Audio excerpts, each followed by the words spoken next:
पुणे जिल्ह्यात जीबीएसने थैमान घातले आहे. जीबीएसमुळे पुण्यात एकाचा मृत्यू झाला आहे. त्यानंतर आता पिंपरी चिंचवडमध्ये देखील जीबीएसने एका 36 वर्षीय तरुणाचा बळी घेतला असून हा तरुण पिंपळे गुरवचा रहिवासी आहे. 21 जानेवारीला पालिकेच्या वायसीएम रुग्णालयात तो दाखल झाला होता. दवाखान्यात दाखल झाल्यापासून तो व्हेंटिलेटरवर होता. त्याला वाचवण्यासाठी डॉक्टरांनी प्रयत्नांची पराकाष्ठा केली, मात्र काल त्याचा मृत्यू झाला.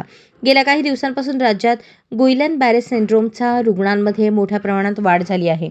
पुण्यामध्ये जीबीएसचे सर्वाधिक रुग्ण आढळले आहेत. पुण्यात सध्या जीबीएस बाधितांची संख्या 130 वर पोहोचली आहे. यातील 73 जणांना रुग्णांचे अहवाल हे पॉझिटिव्ह आले आहेत. यातील 20 रुग्ण व्हेंटिलेटरवर असल्याची माहिती आरोग्यमंत्री प्रकाश आंबेडकर यांनी दिली. पुण्यात गेल्या काही दिवसांपासून 1500 पेक्षा जास्त घरांचे सर्वेक्षण पूर्ण करण्यात आले आहे. त्यात गेल्या आठवड्यापासून रुग्णांची संख्या ही 100च्या वर गेली आहे.